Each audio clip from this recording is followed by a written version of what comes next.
तो चलिए दोस्तों, फिजिक्स में आज मैं इंग्लिश मीडियम के लिए ये टॉपिक लेकर आया हूँ कि potential energy of A charge conductor. किसी भी चार्ज कंडक्टर के पोटेंशियल एनर्जी के बारे में हम लोग पढ़ेंगे, ठीक है ना, कि चार्ज कंडक्टर का पोटेंशियल एनर्जी। ठीक है, तो चलिए फर्स्ट ऑफ ऑल हमारा ये क्वेश्चन आता है कि किसी भी न चार्ज कंडक्टर का पोटेंशियल एनर्जी से हम समझते क्या है। What do you mean by the potential energy of a charge conductor. किसी भी चार्ज कंडक्टर के पोटेंशियल एनर्जी का मतलब क्या होता है। तो देखिए, किसी भी कंडक्टर को याद कीजिएगा, किसी भी कंडक्टर को उसके इनिशियली, मतलब अगर मान लेते हैं कोई कंडक्टर इनिशियली वो न अनचार्ज्ड है, वो क्या है, इनिशियली अनचार्ज्ड है, तो किसी भी कंडक्टर को उसके इनिशियली अनचार्ज्ड स्टेट से न चार्ज करने में, ठीक है ना, मान लेते हैं इसको कितना चार्ज से चार्ज कर देंगे, +2 चार्ज से। तो अगर ये इनिशियली अनचार्ज स्टेट में है कोई कंडक्टर और उस इनिशियली अनचार्ज्ड स्टेट से उसको चार्ज करने में न जितना भी वर्क करना पड़ता है वही वर्क डन न इस कंडक्टर के पोटेंशियल एनर्जी के फॉर्म में कंजर्व हो जाता है। न फिर से, द वर्क डन न इन चार्जिंग ए कंडक्टर न from initially uncharged state to न ए चार्ज स्टेट न then the required work done न is conserved as the potential energy of न दैट कंडक्टर। मतलब फिर से बोलते हैं कि कोई भी अगर कंडक्टर है ना, उसको अनचार्ज स्टेट से, शुरू में वो अनचार्ज है और उसको किसी भी क्यू चार्ज से अगर चार्ज करने में जितना वर्क डन करना पड़ता है वही वर्क डन ना इस कंडक्टर के लिए पोटेंशियल एनर्जी के फॉर्म में जमा हो जाता है, कंजर्व हो जाता है। ठीक है, तो चलिए देखिए, अब हम इसको समझा रहे हैं ज्यादा डीपली।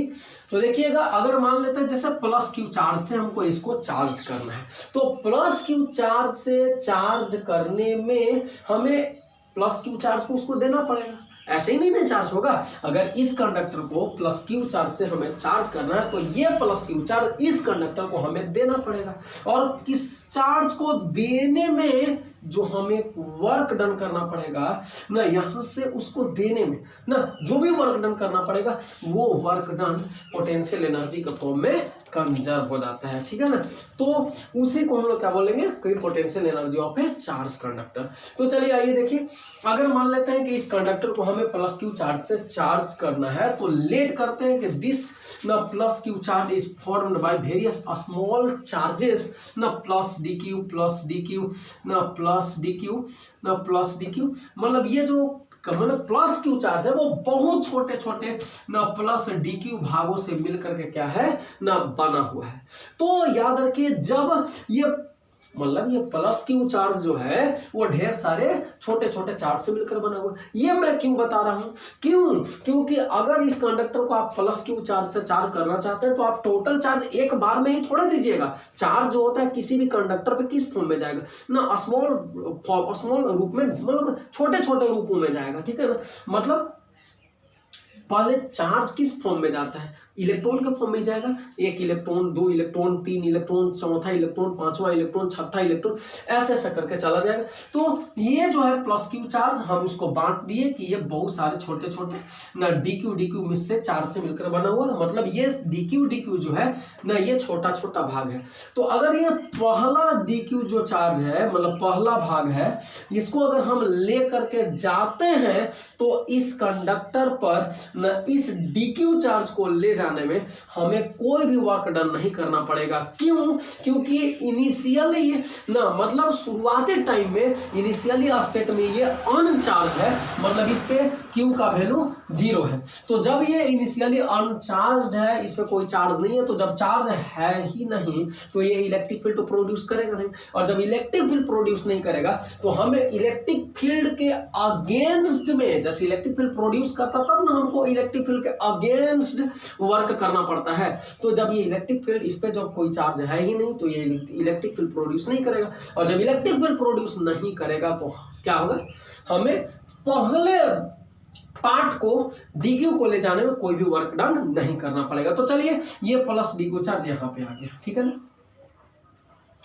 अब ये प्लस DQ चार्ज कहां पे, सरफेस पे आ जाएगा। अब देखिए जैसे इस दूसरे DQ चार्ज को ले जाइएगा तो अब चूंकि पहला प्लस DQ चार्ज वहां पे प्रेजेंट है तो ये प्लस DQ चार्ज अपने चारों तरफ इलेक्ट्रिक फील्ड प्रोड्यूस करेगा और इसके चलते न जब हम इसको जब ले जाएंगे तो ये रिपेल करेगा, ये प्लस DQ इस प्लस DQ को रिपेल करेगा ना, रिपेल करेगा इलेक्ट्रिक फील्ड की वजह से।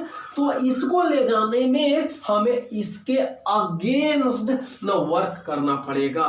क्यों? क्योंकि ये चार्ज इसको रिपेल करेगा और हम जब इसको वहां पर ले जाना चाहेंगे तो हमें वर्क डन करना पड़ेगा और यही वर्क डन कंजर्व होते जा रहा है इस कंडक्टर के पोटेंशियल एनर्जी के फॉर्म में। तो चलिए ये वाला भी अब यहाँ पे आ गया, ठीक है ना, प्लस DQ चार्ज। अब जैसे हम तीसरे पार्ट को ले जाएंगे यहाँ पे तो अब चूंकि ये दोनों चार्ज मिल करके इलेक्ट्रिक फील्ड प्रोड्यूस किया और दोनों चार्ज मिल करके इसको रिपेल करेगा और हम इसको क्या ले जा रहे हैं, इनके फोर्स के अगेंस्ट में ले जा रहे हैं तो हमें वर्क डन करना पड़ेगा और ये जो वर्क डन है ना इसके पोटेंशियल एनर्जी के फॉर्म में जमा होते जाएगा, कंजर्व होते जाएगा।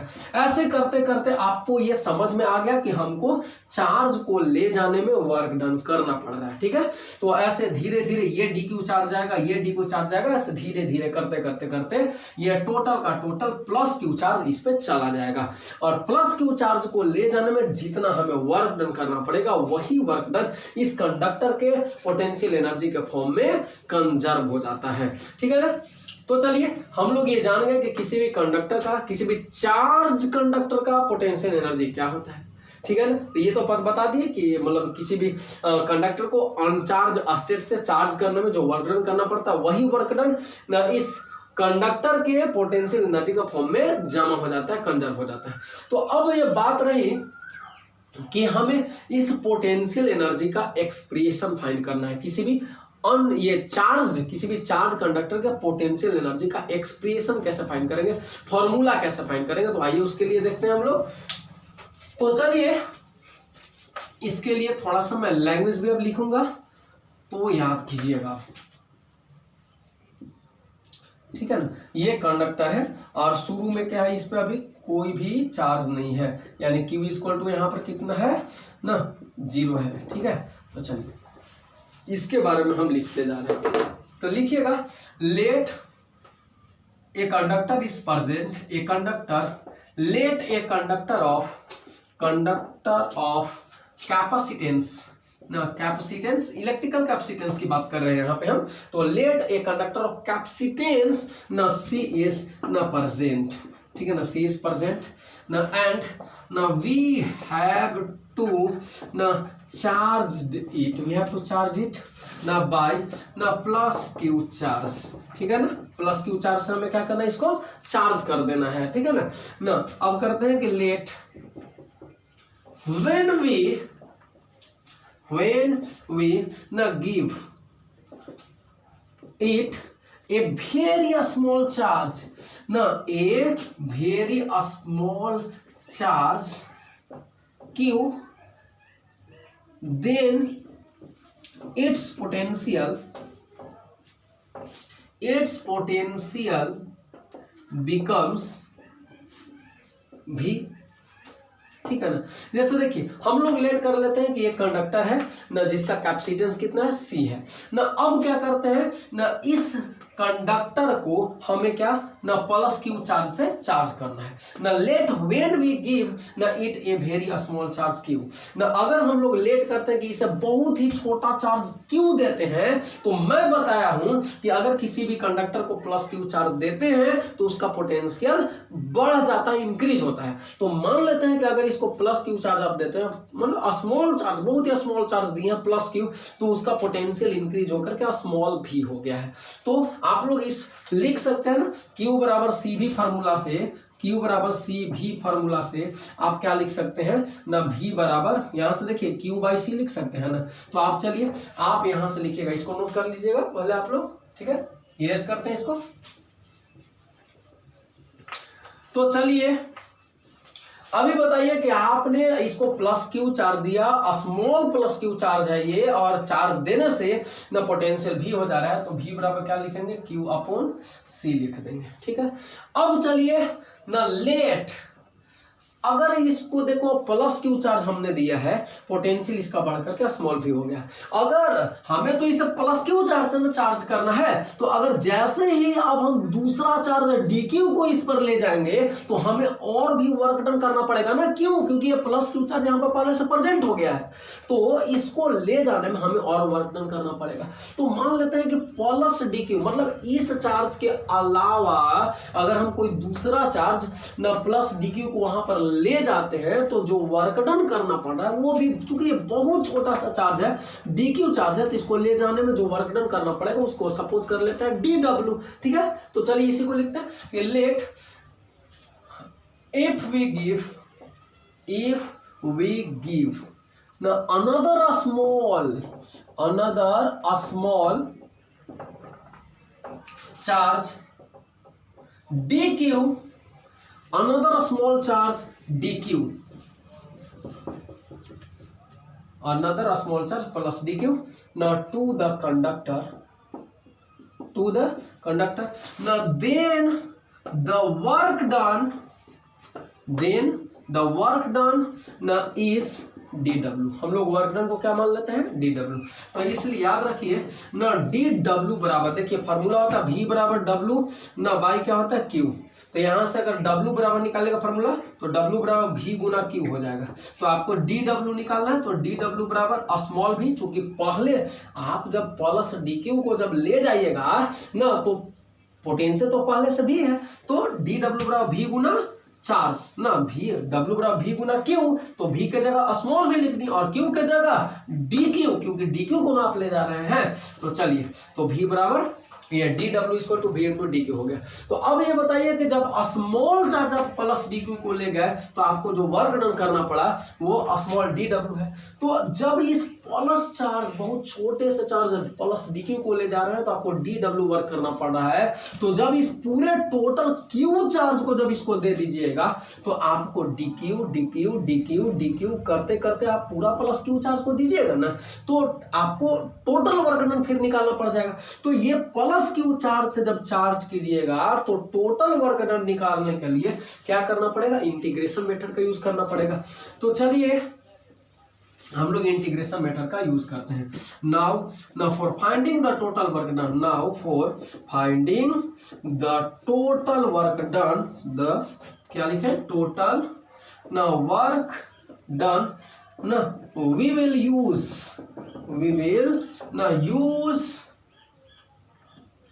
Integration method. हम लोग इंटीग्रेशन मेथड का यूज करेंगे, तो इंटीग्रेशन मेथड यूज करते हैं। तो चलिए ये चीज आप पहले नोट कर लीजिए, उसके बाद ठीक है, हो गया ये वाला, नोट कर लीजिएगा इसको।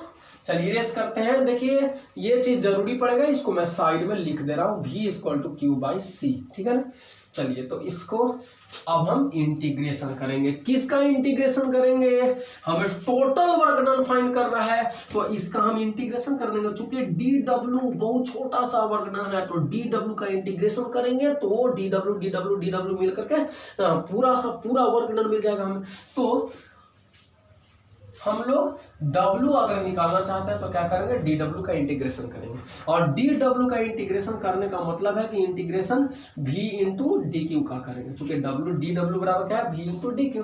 तो इंटीग्रेशन करेंगे, लेकिन कहां से कहां तक, लोअर लिमिट अपर लिमिट मेरा क्या होगा, तो लोअर लिमिट मेरा 0 हो जाएगा, अपर लिमिट क्यों, क्योंकि हम इस कंडक्टर को इनिशियली ना जब चार्ज 0 था तो 0 चार्ज से स्टार्ट किए थे चार्ज करना, और कब तक चार्ज किए, जब तक कि चार्ज इस पे प्लस क्यू हो जाए। मतलब चार्ज इस पे 0 था और इसे हम प्लस क्यू चार्ज से चार्ज किए, तो इंटीग्रेशन 0 से क्यू तक करना पड़ेगा। तो चलिए अब हम इंटीग्रेशन करेंगे। तो देखिएगा यहां से V के जगह हम लोग क्या लिख देंगे, क्यू बाई सी, इसलिए मैंने इसको साइड में आपको कर दिया था। तो चलिए W बराबर आ जाएगा ना 0 से Q, और यहाँ पर आ जाएगा v की जगह q बाय ना c हो जाएगा इंटू डी क्यू हो जाएगा बाबू। अब बताइए ना ये कांस्टेंट, चूंकि इसका कैपेसिटेंस जो है ना, इसकी इलेक्ट्रिकल कैपेसिटेंस वो तो कांस्टेंट रहेगा ना, इस कंडक्टर का जो कैपेसिटेंस है वो तो नहीं बदलेगा, तो that is a constant. And constant को हम लोग क्या कर लेते हैं, बाहर कर लेते हैं इंटीग्रेशन साइन के, तो वह 0 से q हो जाएगा, अंदर q इंटू डी क्यू हो जाएगा, ठीक है ना। अब चलिए एक बात बताते हैं आपको, जैसे अगर x dx है बाबू, तो इसके इंटीग्रेशन x dx का फॉर्मूला होता है एक्स स्क्वायर बाई 2। अगर x रहे dx रहे तो x dx का फॉर्मूला एक्स स्क्वायर बाई 2 हो जाए। तो यहाँ q dq है तो इंटीग्रेशन इसका कितना हो जाएगा, q स्क्वायर ना, q स्क्वायर बाई 2। जस्ट इसी का x dx रहता है तो एक्स स्क्वायर बाई 2, ये आप लोग माइंड में नोट कर लीजिएगा। अब चलिए तो q dq का इंटीग्रेशन, q का इंटीग्रेशन कितना हो गया, q स्क्वायर बाई 2। अब ये क्या हो जाएगा, 0 से q तक, lower limit 0 upper limit q। तो अब क्या करेंगे, तो सबसे पहले हम लोग क्या करते हैं, बोलिए, पहले अपर लिमिट का वैल्यू, ये स्मॉल q की जगह अपर लिमिट का वैल्यू पुट करते हैं। तो अपर लिमिट पुट कीजिए तो q स्क्वायर और बाई कितना आ गया 2, फिर माइनस का साइन देते हैं, फिर q की जगह 0 पुट करते हैं तो 0 स्क्वायर बाई 2 हो जाएगा। समझ गए, हो गया। इसको इरेज कर दे, तो चलिए इसको भी इरेज कर देते हैं। तो अब देखिए, अब ये क्या आ गया, तो 1 बाई सी आ गया आपका, ठीक है ना, 1 बाई क्या आया, सी। और क्यू स्क्वायर, देखिए ये 0 का स्क्वायर 0 और 0 बाई 2, 0 और 0 को अगर इतना में से माइनस कीजिएगा तो इतना ही चीज आएगा, कोई फर्क तो नहीं पड़ेगा। तो ये क्यू स्क्वायर बाई 2 आया, तो इसलिए वर्क डन जो हो गया ना, क्यू स्क्वायर बाई 2c हो गया। और यही वर्क डन, जो वर्क डन करते हैं यही वर्क डन ना पोटेंशियल एनर्जी के फॉर्म में कंजर्व होता है। तो so the potential energy, so the potential energy, ठीक है ना, U बराबर, U से पोटेंशियल एनर्जी को दिखा रहे हैं, कितना आ जाएगा, क्यू स्क्वायर बाई 2c। यही आपका क्या हो गया, पोटेंशियल एनर्जी का एक्सप्रेशन हो गया। तो चलिए जल्दी से इसको पहले नोट कर लीजिए, ठीक है ना, इरेज करें इधर, हो गया। तो चलिए आइए देखिए, अब हमने क्या किया कि पोटेंशियल एनर्जी का फॉर्मूला फाइंड कर लिया, ठीक है। तो चलिए अब हम दूसरा फॉर्मूला फाइंड करने वाले हैं। चूंकि देखिए ना, Q बराबर क्या फॉर्मूला बताया आप लोगों को, C भी बताया है, तो इसको इस फॉर्मूला में पुट कीजिए। तो U बराबर क्या आएगा, Q square by 2c, Q square by 2c, तो क्यू के जगह सी भी रखिए, तो सी भी का स्क्वायर बाई 2c, यानी बोल सकते हैं यू बराबर सी का स्क्वायर भी का स्क्वायर बाई 2c। सी से एक ठो सी काट दीजिए, तो यू बराबर कितना हो जाएगा, 1/2 इधर हो गया, 1/2, एक ठो सी बचेगा ना, सी से एक सी काटे तो एक सी बचेगा, भी का स्क्वायर। तो यही क्या हो जाएगा आपका ना, पोटेंशियल एनर्जी का दो फार्मूला हो गया, एक क्यू स्क्वायर बाई 2c, एक हाफ सी बी स्क्वायर, ठीक है। तो चलिए इसको नोट कीजिएगा, मिलते हैं अगले वीडियो में, तब तक के लिए धन्यवाद।